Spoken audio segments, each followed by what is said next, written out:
Et bonjour tout le monde, je suis ravi de vous retrouver comme d'habitude pour cette vidéo donc du lundi 25 janvier 2021. Alors là je suis sur un site qui s'appelle Quantify Crypto où on peut voir un petit peu la map des crypto-monnaies un peu différemment d'habitude là sur la chaîne où on voit cette fois-ci donc toutes les crypto-monnaies avec leur prix et on peut voir un peu ce qui s'est passé en pourcentage de gains et de pertes sur un jour, une semaine, 30 jours, etc.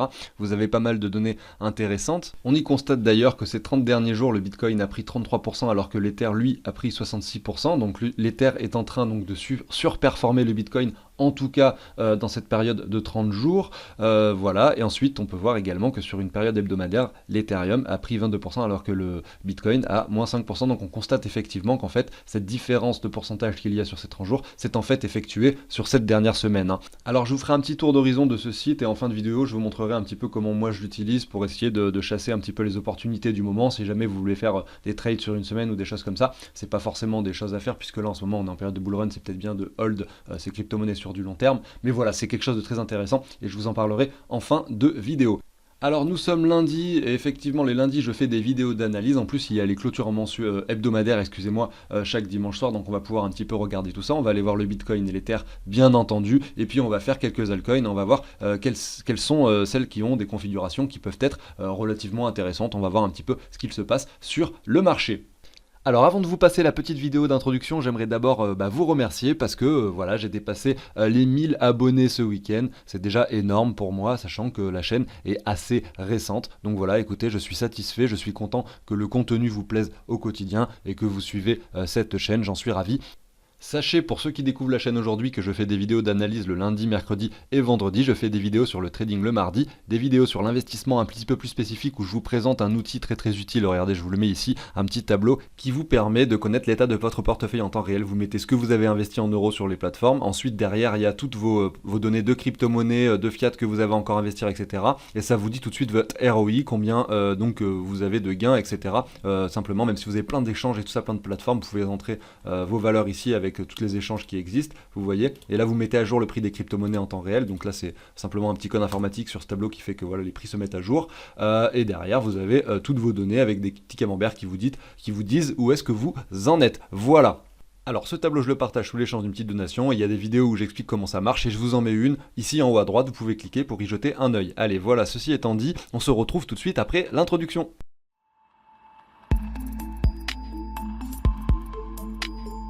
Alors surtout, n'hésitez pas à vous abonner, à liker, à commenter, ça fait toujours plaisir, ça soutient le travail au quotidien. Et allez, on débute avec l'analyse.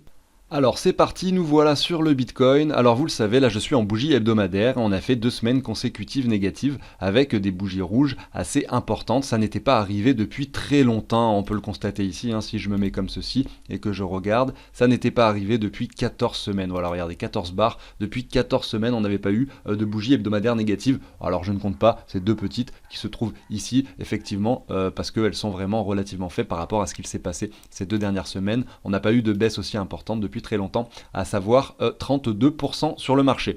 Donc ça peut être effectivement la fin du retracement, car on a pu constater effectivement lors du précédent bull run que le retracement était entre 30 et 50%. Là on a fait les 30%, peut-être qu'on va monter directement, peut-être pas, peut-être qu'on va encore avoir une bougie hebdomadaire négative, peut-être qu'on va aller un petit peu plus profondément au niveau des 25 000 sur une résistance qui est relativement visible également au niveau des 20 000. On va dire que la prochaine grosse résistance c'est bien bel et bien les 20 000 si jamais le marché était amené à retracer un peu plus bas, tout simplement parce que on a l'ancien ATH ici, et on a le cours qui avait hésité un petit moment ici. Alors ça se voit pas forcément bien sur les bougies hebdomadaires, mais si je me mets sur des bougies en daily, vous allez le constater, voilà, tout simplement de façon un petit peu plus visible.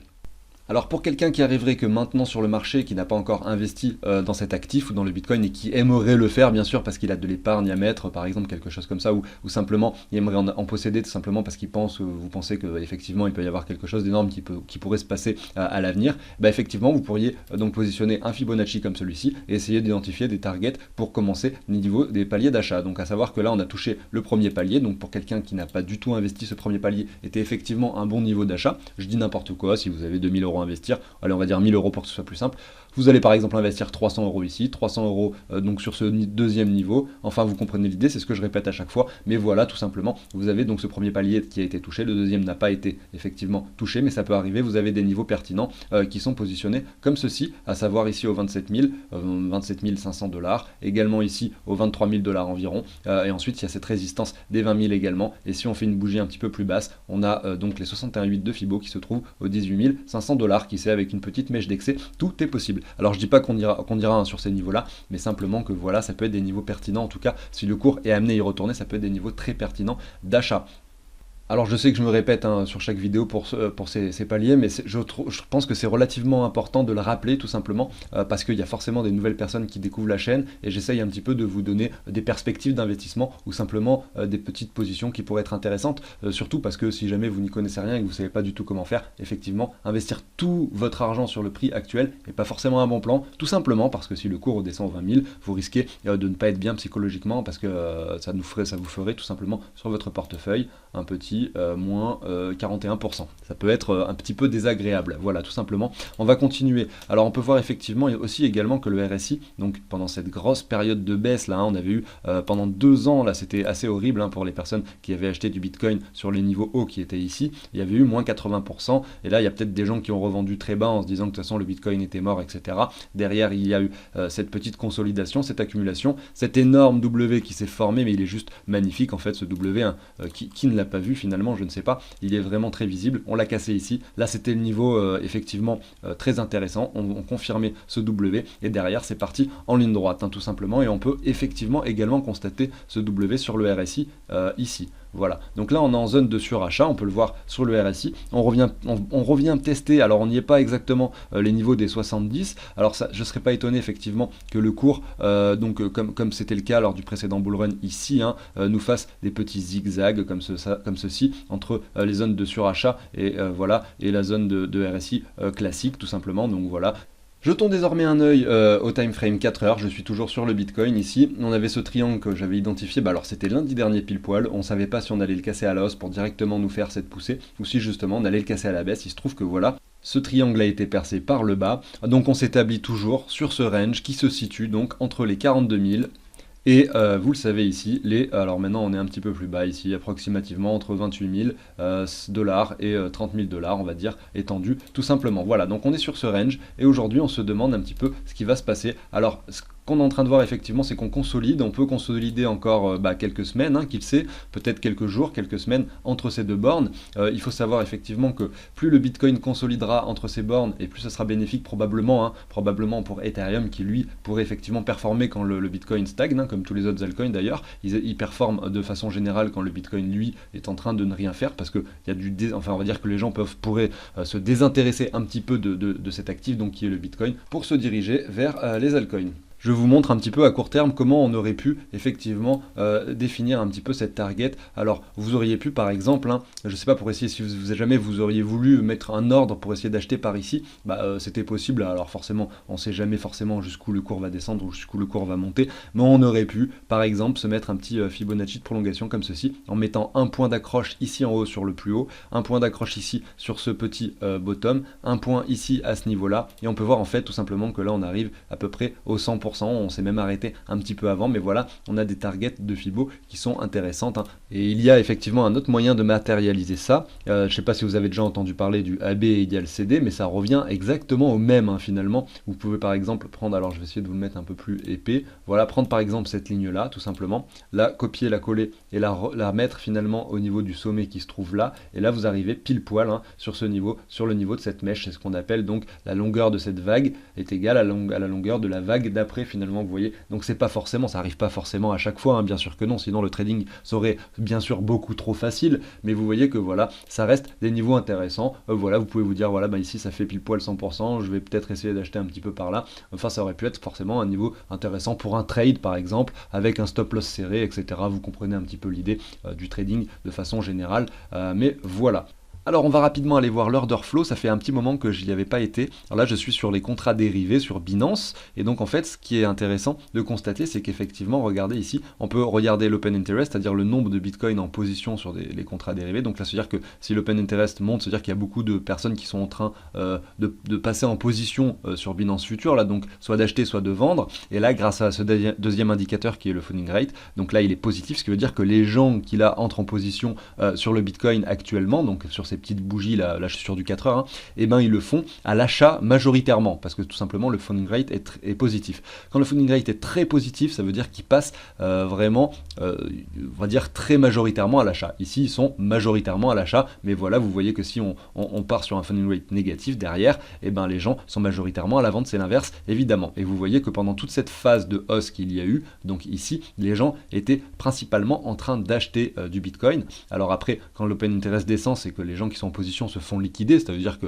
par exemple cette bougie là d'excès a fait sortir plein de personnes qui eux étaient à l'achat, qui désormais sont sortis du marché, ils se sont fait liquider, ils ont perdu leur argent quoi grosso modo, et là ils sont en train, il y a d'autres personnes, ou peut-être les mêmes, peu importe, qui entrent à nouveau sur le marché ici, voilà tout simplement, qui sont en train d'échanger du bitcoin et à l'achat, voilà. Donc ça veut dire que potentiellement, si on veut donc sortir ces personnes, parce que le but justement des marchés, c'est d'aller sortir les personnes qui entrent à l'achat ou à la vente, peu importe, d'aller les sortir et de les liquider tout simplement pour que la majorité perde, hein, parce que c'est comme ça que ça se passe, et il y a forcément des gros portefeuilles qui se prennent des bénéfices sur les petits portefeuilles, on va dire, ou les professionnels qui se prennent des bénéfices sur les particuliers, vous comprenez. L'idée c'est que la masse perde de l'argent, et donc ici beaucoup de personnes entrent en position à l'achat sur le bitcoin, donc qui sait, c'est probable. Alors si on continue à voir effectivement un open interest qui continue à grimper plus haut avec un funding rate qui lui monte également haut, et ben on peut imaginer que derrière on va avoir ici effectivement sur le cours un cours qui pourrait potentiellement aller plus bas pour liquider ces gens là, peut-être en allant faire des mèches un petit peu plus basses que les précédentes, tout simplement pour les personnes qui auraient fait leur trade ici, qui auraient mis leur stop loss un petit peu plus bas,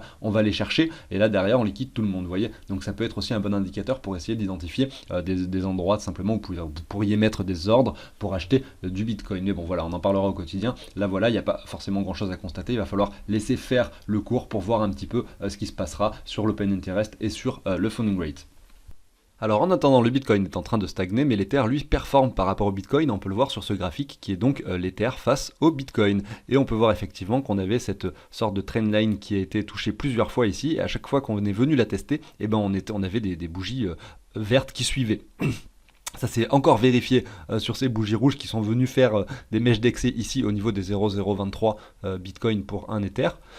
Et donc l'Ether, qui lui désormais s'établit sur son ancien ATH face au dollar, aux 1400 $, est en train effectivement de performer et est passé ici de 0,022 Bitcoin à 0,044, donc il a doublé, on a pris 100% sur Ether face au Bitcoin, c'est énorme. Et comme je vous disais la semaine dernière, on a effectivement cette trendline qu'on peut effectivement identifier ici, donc je ne serais pas forcément hyper étonné de voir le cours de l'Ether ralentir un petit peu, notamment au contact de cette trendline, hein. C'est d'ailleurs ce qu'on a constaté au courant de cette semaine ici, quand on l'a touché, alors c'est peut-être même matérialisable en daily. Est-ce que c'est aujourd'hui? Voilà, c'est aujourd'hui, on est venu quasiment toucher cette trendline, et aujourd'hui on retrace un petit peu également. C'est logique, hein, il faut un petit peu ralentir, se reposer, voir un petit peu ce qui va se passer. Et la question qu'on va pouvoir se poser désormais, là je suis en weekly ici, c'est savoir est-ce que justement le marché va peut-être retourner un petit peu sur ces niveaux de support qui se trouvent ici au niveau de ces anciennes mèches hautes ici en weekly, ou est-ce que on va directement aller casser concrètement notre ATH des 1400 pour aller directement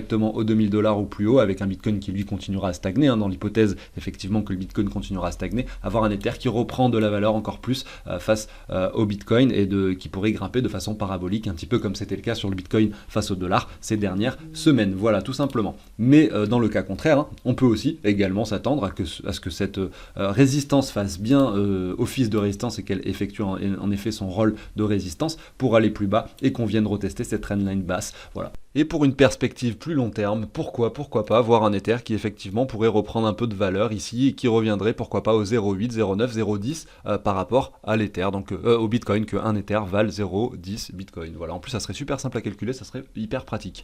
Voilà, on va aller voir un petit peu son prix face au dollar. Donc ici on est sur le graphique de l'Ether face au dollar. Et on constate effectivement que la pression acheteuse est énorme, hein. Ici, on n'a pas fait deux bougies baissières comme c'est le cas sur le Bitcoin, hein. Lui se comporte très très bien, l'Ether. Donc voilà, on est sur l'ATH pile poil, on a même cassé l'ATH, on l'a titillé la semaine dernière, on n'était pas trop sûr, on l'avait cassé de quelques dollars. Bah aujourd'hui c'est sûr, hein, voilà, aujourd'hui on l'a cassé l'ATH. Regardez, on a touché ici les 1475 dollars tout simplement. Alors ici on a justement forcément cette petite consolidation qu'on peut matérialiser ici en daily qui s'installe tout simplement à l'approche de l'ATH. Maintenant on l'a cassé, mais bon voilà, ça veut pas dire qu'on passe forcément ce niveau comme dans du beurre, hein. Effectivement, on peut effectivement consolider un peu plus, mais après, même à court terme, hein, en perspective court terme, il y a vraiment deux possibilités, hein. Soit là on résiste un peu plus longtemps, si le Bitcoin est amené à retracer plus profondément aux 25 000 d'un coup, c'est possible effectivement que l'Ether face au dollar subisse un petit peu et revienne sur son niveau des 1000 dollars assez rapidement. Si en revanche, effectivement, le Bitcoin continue à stagner, moi je ne serais pas forcément étonné de voir un Ether qui lui casse son ATH de façon un peu plus franche pour aller atteindre les 2000 dollars relativement rapidement. Jetons un œil maintenant à quelques altcoins, on va aller voir le DOT de Polkadot, donc ça c'est un projet qui est très très intéressant selon moi et qui pourrait effectivement performer en 2021. Alors si là je suis en weekly, je me mets un petit peu en daily pour voir un petit peu mieux, donc on a énormément performé ces derniers temps, on avait ce W qui s'était installé ici, là on l'a cassé, on est parti à la hausse en ligne droite, on revient ici, tester des niveaux assez hauts, on vient ralentir un petit peu et là je pense qu'effectivement c'est possible, hein, qu'on revienne tester des niveaux un petit peu plus bas face au Bitcoin, parce que voilà, les performances elles se font pas forcément tout le temps d'un coup et derrière il faut un petit peu corriger, notamment parce que là on a touché l'ancien ATH donc du DOT par rapport, parce que si vous le regardez par rapport au dollar, hein, vous n'avez pas trop on va dire de résistance à matérialiser. Là on peut la matérialiser ici face au Bitcoin puisqu'effectivement vous pouvez voir ici que en septembre 2020 on était sur les mêmes niveaux environ, hein, face au Bitcoin. Voilà, c'est intéressant à constater. Et ça fait effectivement ça joue effectivement son rôle de résistance puisqu'on vient imprimer deux bougies hebdomadaires rouges et je ne serais pas étonné donc si vous voulez investir dans le DOT de voir un DOT qui retrace un petit peu, hein, et vous pouvez vous faire des paliers d'investissement si c'est un token que vous voulez absolument, que c'est un projet dans lequel vous croyez énormément, etc. Vous avez le premier palier d'achat ici au 23,6. À voir à quel niveau il sera par rapport au dollar quand le DOT touchera ce niveau-là.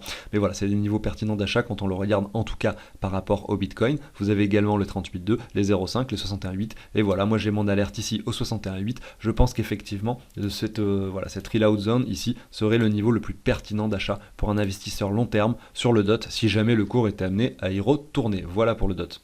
On continue avec un autre token qui est en train de performer, hein, sur la chaîne, vous le savez, on en a parlé relativement régulièrement au quotidien. Même là, regardez, au mois de novembre, j'avais déjà commencé à en parler quand on était sur ces niveaux bas et qu'on avait imprimé ce premier W ici que vous pouvez voir.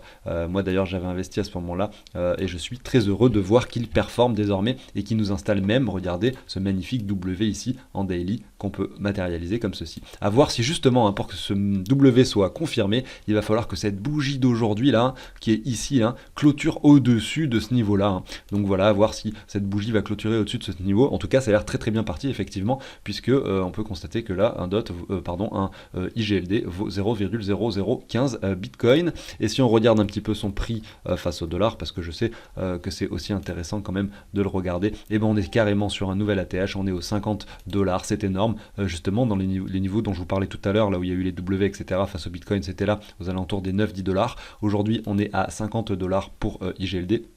C'est un projet qui pourrait encore et à nouveau performer par la suite. C'est un projet solide. Voilà, donc on verra un petit peu comment ça se passe. Alors je retourne sur son graphique face au Bitcoin. Voilà, donc ensuite quels sont, donc si jamais vous avez investi dans ce projet là mais que vous voulez voilà, revendre un petit peu par palier, etc., quels sont les premiers objectifs de vente que vous pouvez vous identifier? Alors si vous pensez effectivement que le bull run du Bitcoin, etc., n'est pas fini et que ça va durer jusqu'à septembre, vous pouvez effectivement le hold sur du plus long terme, hein.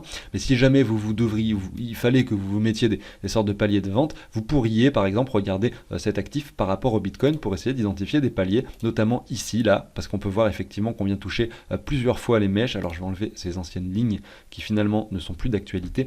Vous avez effectivement donc ces anciennes mèches là qui sont touchées plusieurs fois ici, avec ici les mèches basses, ici les mèches hausses, etc. Donc là on a effectivement un niveau de vente intéressant au 0,0018. Vous avez effectivement un autre niveau de vente intéressant qui se trouve au niveau de l'ATH ici au 0,0025.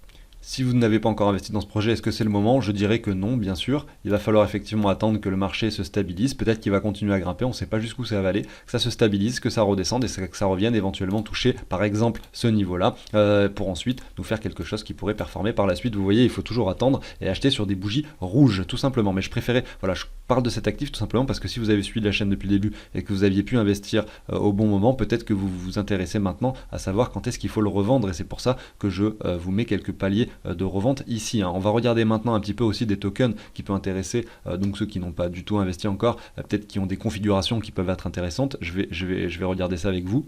Et on a ici par exemple le VET de VeChain, tout simplement parce qu'on peut observer effectivement que là le cours est en train de ranger ici. Et quand on voit quelque chose comme ça qui stabilise sur plusieurs jours, là je suis sur plusieurs semaines même, peut-être même que ça fait un mois et demi, quelque chose comme ça, et ben vous voyez on a quelque chose qui se stabilise sur un range. Donc qu'est-ce qui se passe? Quand on voit ça, on se dit que, alors il y a forcément les crypto-monnaies qui ont déjà performé, les crypto-monnaies qui sont en train de performer, celles qui retracent un peu comme le Bitcoin actuellement, et celles qui peuvent performer par la suite. Et celui-là je le catégoriserai dans une crypto-monnaie qui pourrait effectivement nous faire cette consolidation pour préparer quelque chose par la suite, parce qu'effectivement on est encore très loin de l'ATH qu'il avait eu ici au mois de juillet 2020, donc c'est quand même relativement récent, qu'il avait eu face au Bitcoin, donc il peut effectivement par rapport au Bitcoin performer.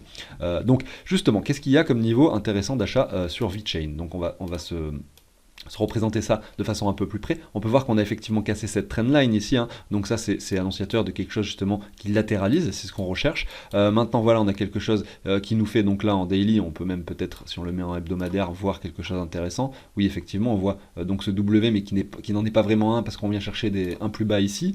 Donc je me remets ici en daily, on pourrait estimer effectivement qu'on essaye de s'instaurer un W en daily qui viendrait faire quelque chose comme ceci, vous voyez. Donc là on est quand même sur des niveaux relativement haut, on est sur cette résistance horizontale, donc si c'est un projet dans lequel vous voudriez investir, vous pourriez par exemple mettre des alertes ou des ordres par ici, voilà, en espérant par exemple qu'on vienne retoucher les 61,8 ici, donc par exemple ici, si le VET est amené à revenir ici, donc il y a beaucoup de zéros, donc c'est compliqué, mais aux 72 Satoshi, ça pourrait être relativement intéressant effectivement de l'acheter, peut-être par rapport au dollar, peu importe, moi je le regarde par rapport au Bitcoin parce qu'on va essayer justement d'en avoir quand ce token là va performer par rapport au Bitcoin.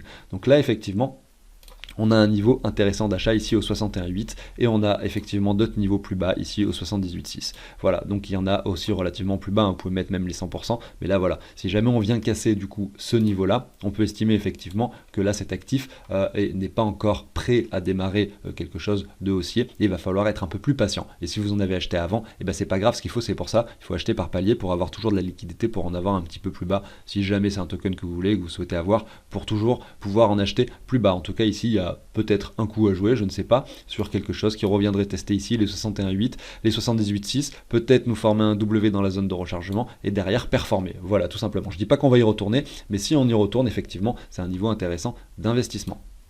Regardons maintenant Tezos, donc XTZ, ça m'avait été demandé par un abonné je crois, même si j'en ai déjà parlé la semaine dernière, j'en reparle aujourd'hui. On est sur des niveaux qui sont relativement bas par rapport au Bitcoin, on a même fait un nouveau plus bas, donc là c'est quelque chose voilà, où on attend un petit peu de voir ce qui va se passer. Si on se met en daily, on peut voir effectivement qu'on a quand même cette trendline que je matérialise ici, qu'on est venu casser, donc là aujourd'hui voilà, on a cassé cette trendline, donc on est en train de latéraliser. Est-ce que justement le marché est enfin prêt à latéraliser sur quelque chose d'un peu plus long? Alors déjà il y a la cassure de cette trendline qui nous indique qu'effectivement il y a quelque chose qui pourrait effectivement se passer. On a la divergence aussi qui est énorme, on la voit pas là parce que j'ai pas mis le MACD dans les indicateurs, mais elle y est, je vous assure.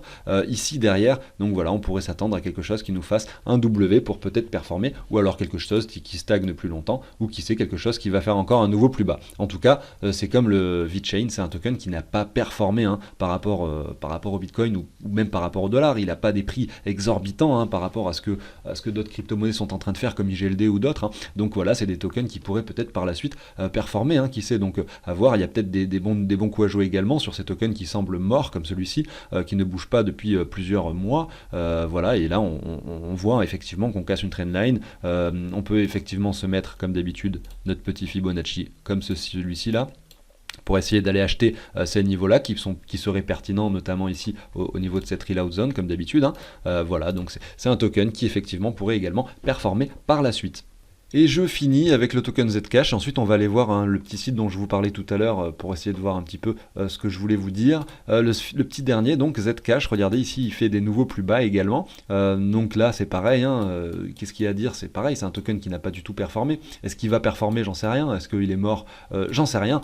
Mais il est important de comprendre que c'est bien de diversifier son épargne et effectivement avoir un petit peu de ce token-là dans son portefeuille n'est pas forcément déconnant et ça peut faire avoir son petit effet si derrière quelque chose d'énorme se produit. Voilà, donc aujourd'hui on avait cette trendline, on l'a cassée, on a latéralisé derrière. Regardez, ici on aurait pu se dire voilà, ici on latéralise, etc. en forme des W, comme c'est le cas, comme c'était le cas sur IGLD, comme c'était le cas sur d'autres. Il y avait ces W qui commençaient à se former. Alors voilà, il y en a certaines qui performent comme IGLD qui font ça et il y en a d'autres qui ne performent pas. Et c'est pour ça que c'est bien, comme je le dis, de diversifier. Voilà, donc ici on revient faire tester des nouveaux plus bas, donc à voir un petit peu ce qui va se passer. On va attendre un petit peu de voir le marché se stabiliser. Est-ce que justement ici on est sur quelque chose qui a atteint son bottom? Franchement c'est impossible de le dire, il va falloir attendre et qui sait peut-être nous refaire quelque chose comme ça. Et si on latéralise un petit peu plus longtemps et qu'on voit des W se former, notamment, alors là je suis en weekly, notamment en daily ou en 4 heures, on pour affiner tout ça, on peut essayer de voir un petit peu ce qui se passe. Et si on voit des W se former et se confirmer, on pourra effectivement investir sur ce token. Mais dans l'état actuel, c'est compliqué d'investir maintenant. Je pense que le mieux, c'est d'attendre tout simplement de voir des W. Je parle de ce token parce que, pareil, un abonné me l'avait demandé. Alors je finis avec Unquantify. Alors je voulais simplement vous donner une petite astuce que j'utilise. En plus des graphiques, c'est quelque chose qu'il faut utiliser en plus. Il faut regarder les graphiques, bien sûr, essayer d'identifier les divergences, les W, tout ça, évidemment, tout ça c'est indispensable. Et vous pouvez, pour savoir quelle crypto-monnaie je regarde, lesquelles je pourrais regarder par exemple, vous pourriez par exemple vous mettre sur 30 jours ici. Vous allez sur donc Unquantify, vous cliquez ici. Donc sur le 30 jours par exemple, et vous allez avoir les tokens qui ont le moins performé ces 30 derniers jours, et ça vous permet un petit peu d'aller voir un petit peu leur graphique. Je vais vous faire un exemple, par exemple, regardez WireX token, ici moins 36%, je me dis voilà, ce token il n'a pas du tout performé ces 30 derniers jours, qui sait par rapport au dollar, donc qui sait peut-être qu'il pourrait performer par la suite, j'en sais rien. Alors on va voir si c'est intéressant, donc vous pouvez ensuite aller jeter un œil sur CoinGecko pour voir si c'est un projet solide, etc. Vous pouvez également, il y a un autre site qui est super bien qui s'appelle Coin Checkup. Checked Up, vous pouvez coupler un peu toutes ces informations, vous regardez ceux qui n'ont pas performé par exemple sur 30 jours, vous pouvez regarder sur une semaine, ça dépend sur combien de temps vous voulez le trader. Donc vous allez sur CoinCheckup, vous marquez donc ici WireX, vous cherchez ce projet là WireX sur CoinCheckup, et ici vous avez un petit peu des données qui vous indiquent la solidité du projet, donc à savoir par exemple. Alors là voilà, donc ils sont assez, vous avez par exemple ici la puissance du token, vous avez ici un petit peu, est-ce que sur GitHub il y a de l'activité, et vous avez des données et ça vous met une note ici sur 5 simplement pour que vous sachiez si ce token effectivement est intéressant, ce projet, excusez-moi, est intéressant, est-ce que ça peut marcher ou pas.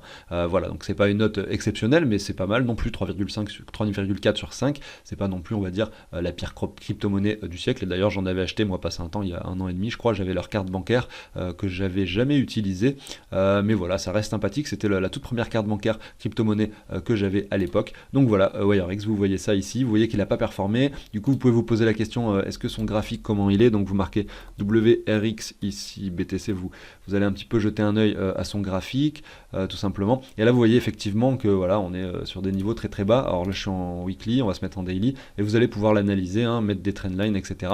Est-ce que justement c'est un projet qui peut être intéressant d'acheter? Alors là, vu que je regardais tout à l'heure sur 30 jours, alors on va rester en daily. Effectivement, on a un W ici qui s'est confirmé. Donc voilà, il y a effectivement, là, il y aura un niveau pertinent d'achat ici à ce niveau-là.